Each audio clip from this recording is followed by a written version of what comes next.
Agora, em busca de marqueteiro e eixo, que o Flávio busca, um marqueteiro, um eixo, uma rejeição menor, aí ele resolveu praticar o que eu considero um crime, mas aí é com o presidente Lula e o Planalto.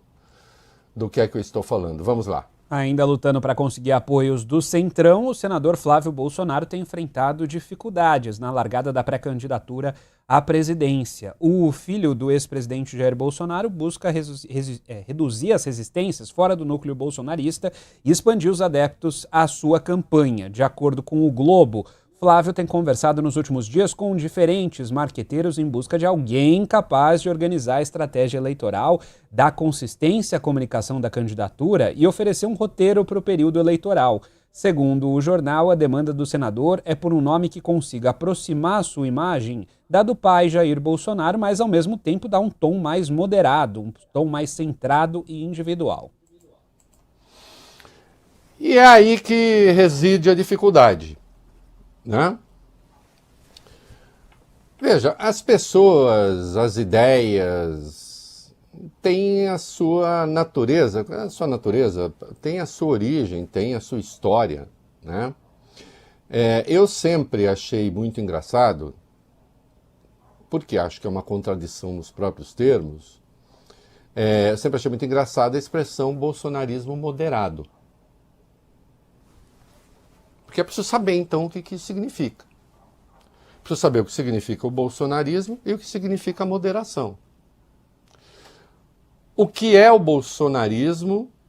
O bolsonarismo, esse ismo, indica o conjunto das ideias, por assim dizer, e dos valores identificados com Jair Bolsonaro. Não? Existe... Tudo aquilo que Bolsonaro trouxe à política, nem trouxe, tudo aquilo que ele despertou, que de algum modo os valores já estavam por aí. É muito importante fazer essa consideração. Vamos lá. A ideia de que a pessoa que não dá certo na vida é responsável, porque afinal de contas ela fez as escolhas dela, ninguém mandou, tudo é uma questão, no fim das contas, de escolha mesmo, da sexualidade, a sua classe social, você decide, ninguém manda fazer a escolha errada, você que arque com as consequências, é por isso que a gente vai ser contra a cota, por exemplo, qualquer forma de cota, e nós vamos ver isso em Santa Catarina, né? Uma aberração que se aprovou lá.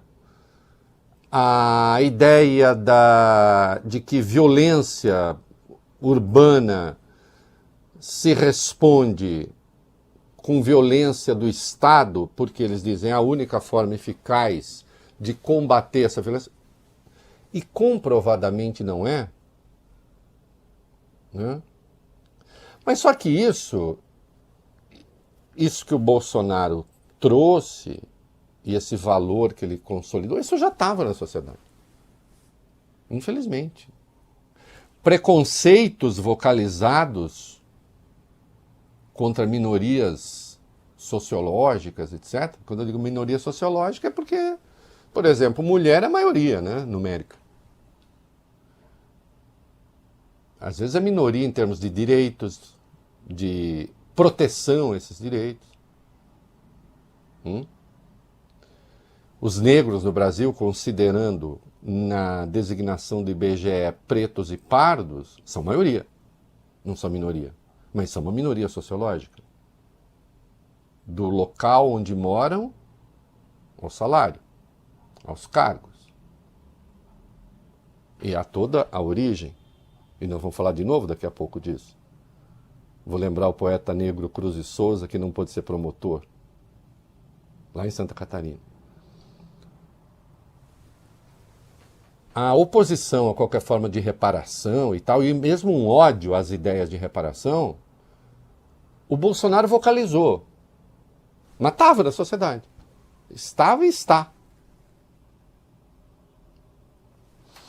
Durante algum tempo, havia um saudável receio de dizer brutalidades. Ah, que se dane, não tô nem aí, ninguém mandou. As pessoas falavam, acho que eu não devo falar isso.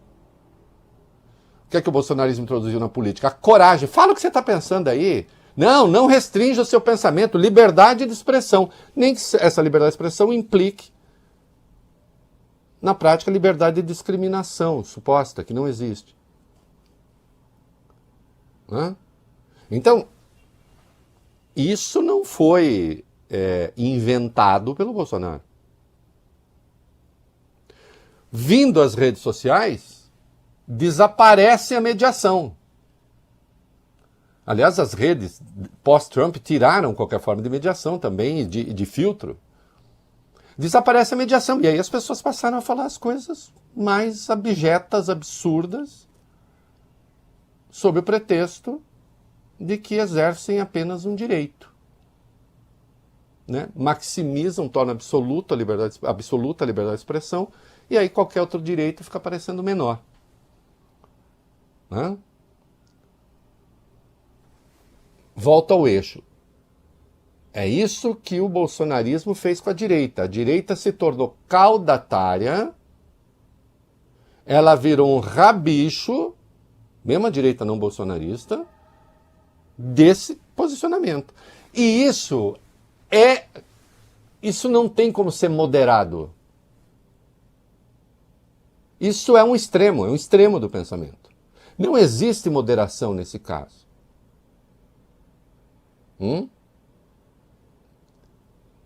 Assim como não existe moderação se você acha que perdendo uma eleição necessariamente é porque ela foi fraudada e se mobilizaram contra você e, portanto, uma medida de força se justifica. Não existe moderação aí. Como não existiria moderação, é como eu falar assim, não, ele é um extremista de esquerda que só aceita um regime que derive, voglio bene, Arthur, da luta armada com a extinção, vou usar um termo técnico histórico, da burguesia, nem que seja pela violência, e só assim nós teremos a verdadeira liberdade, e eu não aceito qualquer forma de composição com ninguém que não seja essa. Não tem como esse pensamento ser moderado. Ele não é moderado. Ele é um pensamento extremista. Acontece que esse grupo existe no Brasil? Existe até. Mas com chance de chegar ao poder? Zero. Como é que Flávio faz para ser um bolsonarista moderado? Deu uma entrevista dizendo, se ganhar alguém da direita, haverá indulto ou anistia, e se o Supremo disser que é inconstitucional, nós vamos impor a solução pela força. Onde está a moderação?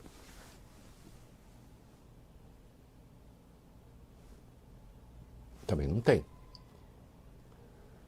Mas eles consideram, os analistas, os politicólogos, até gente que ele está consultando, a dificuldade de arrumar uma marqueteira, dizer, vocês vão obedecer aquilo que nós vamos combinar, ou a gente combina uma coisa, as redes vão e fazem outra e botam para quebrar?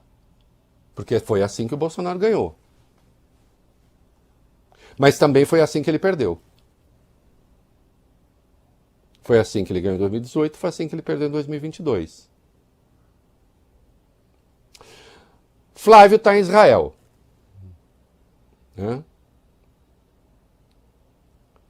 E aí,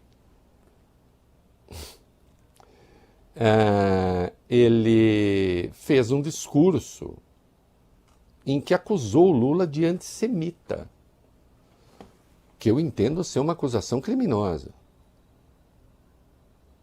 Porque o antissemitismo no Brasil é crime. Se você chama o outro uma figura pública de antissemita e diz: eu estou fazendo isso como senador, eu estou fazendo isso como candidato à presidência, quando menos você tem aí um crime de injúria claro, contra o presidente. E os elementos que ele elencou, eu cortei do vídeo, porque assim eu teria que desmontar mentira por mentira, e aí ficaria muito longo. E os elementos que ele elencou são falsos, de resto. Né? Mas isso aconteceu. De qualquer modo, vamos, Flávio, lá por Israel. Vamos lá. Flávio Bolsonaro discursou hoje em Israel na Conferência Internacional de Combate ao Antissemitismo que acontece nesta semana no país. Hoje é celebrado o Dia Internacional em memória das vítimas do Holocausto. No evento, o primeiro-ministro israelense Benjamin Netanyahu citou o senador e o irmão, o ex-deputado federal Eduardo Bolsonaro, agradeceu a presença dos dois. Os filhos do ex-presidente Jair Bolsonaro estão em Israel desde o início da semana passada. Após o evento, Flávio e Eduardo se reuniram com Netanyahu. Pelo X, o senador compartilhou fotos do encontro e escreveu: "Fico muito grato pelo convite para participar da Conferência Internacional de Combate ao Antissemitismo em Israel. Foi uma honra me encontrar com o primeiro-ministro Netanyahu e com autoridades que levam a sério a defesa da vida, da liberdade e da verdade. O combate ao antissemitismo é uma responsabilidade de todos nós. O Brasil precisa estar ao lado das nações que não se calam diante do ódio e da perseguição. Seguimos firmes, fortalecendo laços, defendendo valores e representando o nosso país com respeito e coragem." Olha, veja só, exceção feita a se sentir honrado por estar ao lado do Netanyahu, o que jamais me ocorreria, honra nenhuma. Aliás, é possível que mais da metade dos israelenses também não se sentisse. E claro, quem pode ser a favor do antissemitismo? A questão é confundir a política do Netanyahu com o combate ao antissemitismo. Né? E aí ele fez um discurso com uma acusação muito séria. Ficará por conta do governo. É injurioso o que ele falou. E aí volta a questão da moderação. É moderação? Quando a gente vê o papel do Lula hoje no mundo, tal, a sua característica evidente, o antissemitismo, isso é uma farsa, isso é uma mentira. Existem, inclusive no Brasil, judeus que acham isso, geralmente com posição política ultra-reacionária, existe. Que confunde a crítica ao governo de Israel com a crítica aos judeus, existe. Mas também os existe aos montes, os há aos montes, né? Existem aos montes, aqueles que sabem que isso é uma farsa, que é uma mentira. Né? Vamos lá. Durante esse discurso, Flávio se apresentou como senador e candidato à presidência e aí sim acusou Lula de ser antissemita. A gente tem este trecho. Under President Lula, Brazil's policy suffered a deep moral failure. Sob o presidente Lula, a política externa brasileira sofreu uma profunda derrocada moral. This is not a slogan. Serei claríssimo, Lula é antissemita. Isso não é um slogan, não é um exagero, isso é baseado nas ideias dele, nos conselheiros e nas palavras e ações dele. Ladies and gentlemen, I speak today not only as a senator, Senhoras e senhores, eu falo hoje não apenas como senador, mas como candidato a presidente do Brasil. Meu pai, Jair Bolsonaro, está atualmente na prisão por causa de perseguição política, não justiça. No entanto, ideias não podem ser presas e a verdade não pode ser silenciada. Eu vou concorrer à presidência porque o Brasil precisa de um recomeço moral e estratégico. Deixa eu dizer uma coisa. Ele citou decisões e votos do Brasil e declarações em relação ao que aconteceu em Gaza. E, curiosamente, o presidente Lula está sendo convidado para o conselho em Gaza, né? Que, obviamente, não caracterizam antissemitismo. Né? A trajetória do Lula, na verdade, não tem absoluta e resolutamente nada a ver com o antissemitismo. Isso é mentiroso. Considerando que o antissemitismo é crime no Brasil, e se você acusa o outro de cometer um crime, a calúnia exige um fato específico, vale bem. Embora ele tenha usado ali coisas que não se justificam, mas teria de ser um ato ilegal específico que o Lula teria cometido, e o Lula, obviamente, não cometeu. Os atos que ele elencou do governo ou da diplomacia nada tinham de legal, né? Senão a calúnia. Agora, a injúria, com absoluta certeza, injúria, difamação, sobretudo, né? Mas aí fica com o presidente.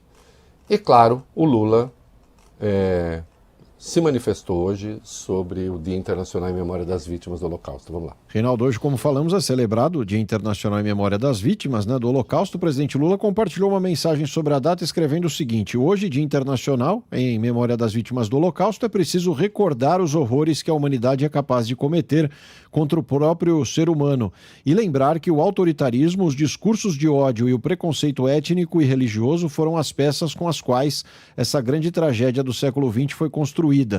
Ainda em 2004, em encontro com Israel Singer, o do Congresso Judaico Mundial, assinei a petição à ONU para instituir o 27 de janeiro, referente ao dia em que as atrocidades do campo de concentração de Auschwitz foram reveladas como uma data oficial. Um dia de recordar os que perderam suas vidas e prestar solidariedade às milhões de famílias destruídas e ao sofrimento de todo um povo. Um dia de defesa dos direitos humanos, da convivência pacífica e das instituições democráticas, elementos fundamentais do mundo mais justo que queremos deixar para as próximas gerações. E é uma indignidade, ademais, que Flávio, da família que recebe no Brasil Beatrix von Storch, a neta do mais longevo ministro do Hitler, uma das principais figuras do Alternativa para a Alemanha, um partido coalhado de neonazistas, resolva acusar os outros de antissemitismo. Eu não estou fantasiando. Eu estou dizendo o que aconteceu. As fotos de Eduardo Bolsonaro, do próprio Bolsonaro, com Beatrix von Storch. Vocês querem mais? Eduardo, no encontro da extrema-direita, na presença de Steve Bannon, um bandido, estava presente o grupo, os representantes do Alternativa para a Alemanha. Há vídeos na internet a respeito. O senhor Steve Bannon, ao lado do senhor Eduardo, saúda o grupo da Alemanha fazendo a saudação nazista.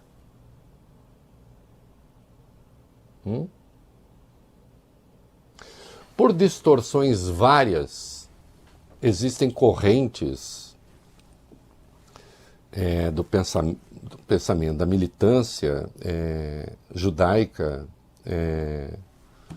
no Brasil, que se identificam com Bolsonaro, porque o bolsonarismo se grudou à certa corrente evangélica nos Estados Unidos. Aliás, é uma loucura isso, uma loucura intelectual e religiosa, que diz assim: só quando Israel tiver o domínio pleno de Jerusalém, voglio bene, é que Jesus vai voltar. A parúzia. E Jesus voltando, voltaria o Filho de Deus, que veja que os judeus não reconhecem como tal, né? O judaísmo religioso. Mas aí há os judeus de extrema direita que acham que realmente Jerusalém tem de ser toda de Israel, tem de tirar os palestinos de lá. Vamos fazer o seguinte, vamos fazer uma aliança aí estratégica. Os evangélicos de extrema direita fingem que gostam dos judeus e passam a defender Jerusalém para os judeus. Os judeus fingem que, no fundo, não são detestados por aquele grupo de extrema direita, antissemita. Mas também, a gente quer Jerusalém, vamos fazer uma aliançazinha aí, tática, não é? E pronto. É uma soma de distorções brutal. Isso aqui é objetivo, não, cada um fique com quem quiser. Imagina se eu vou agora ficar interferindo nas escolhas ideológicas de cada um. Só estou dizendo que a tradição antissemita, com a devida vênia, ela existe um antissemitismo que se espalhou em certas correntes da esquerda durante um tempo, no stalinismo, e depois, quando correntes de esquerda compraram a causa árabe, até existe. Mas, evidentemente, o antissemitismo moderno, porque ele é muito antigo, o antissemitismo moderno é e será sempre de extrema-direita. Isso é história. Vocês não vão mudar isso. E quem está aqui porque quer que a gente lide com os fatos e não com papo furado. Mas eu volto ao eixo. Isso é moderado? Quando se quer moderação, isso é moderação?